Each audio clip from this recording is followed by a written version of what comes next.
భగవద్గీత అనేది యుద్ధభూమిలో శ్రీకృష్ణుడు అర్జునుడు మధ్య జరిగిన సంభాషణ మాత్రమే కాదు. భగవద్గీత మన జీవిత యుద్ధభూమిలో ఎదురయ్యే సందేహాలకు ఇచ్చిన శాశ్వత మార్గదర్శనం. ఇది నేటి మనిషి ఎదుర్కొనే అన్ని సమస్యలకు పరిష్కారాన్ని చూపించే జీవన దిక్సూచి. ఫర్ ఎగ్జాంపుల్, నాకు జీవితం చాలా గందరగోళంగా అనిపిస్తోంది. నేను కష్టపడుతున్నా సంతృప్తి ఉండడం లేదు. జీతం, ప్రమోషన్, ఇతరుల అభిప్రాయాలు ఇవన్నీ నన్ను భయపెడుతున్నాయి అనిపించిందనుకోండి. నిజానికి ఇలాంటి పరిస్థితి కురుక్షేత్రంలో అర్జునుడి పరిస్థితితో సమానం. భగవద్గీత కూడా అయోమయంతోనే మొదలవుతుంది. అప్పుడు కృష్ణుడు అర్జునుణ్ణి మందలించలేదు, దానికి బదులు మార్గదర్శనం చేశాడు. మన విషయంలో యుద్ధభూమి మారింది, కానీ పోరాటం ఎప్పటిలాగే ఉంది. ఈ రోజున నీ కురుక్షేత్రం, నీ ఉద్యోగం, నీ మనస్సు, నీ సంబంధాలు.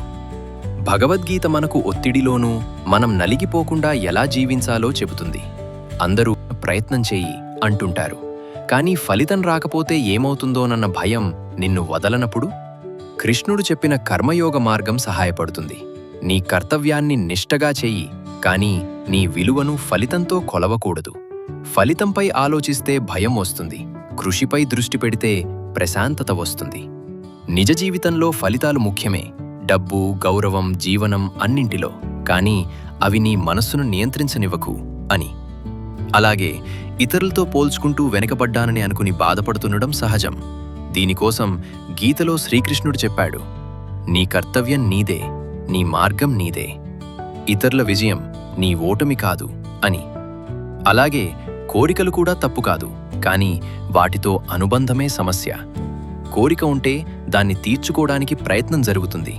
అదే అనుబంధం పెంచుకుంటే అది కోరిక తీరనప్పుడు నిన్ను కుంగదీస్తుంది. భగవద్గీత మనకు సమతుల్యతను నేర్పుతుంది. అనగా జీవితాన్ని అనుభవించు, కానీ దానికి బానిసవకు అని. నిజానికి ఆధ్యాత్మికత వృద్ధాప్యంలో కాదు, యవ్వనం నుంచే అవసరం. భగవద్గీత జీవితాన్ని సరిగా ఎలా జీవించాలో నేర్పుతుంది. కాబట్టి సమస్య జీవితం కాదు, నీవు దాన్ని ఎదుర్కొనే విధానం.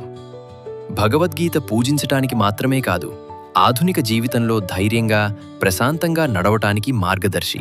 అందుకే భగవద్గీత మానవ ప్రవర్తనా నియమావళి.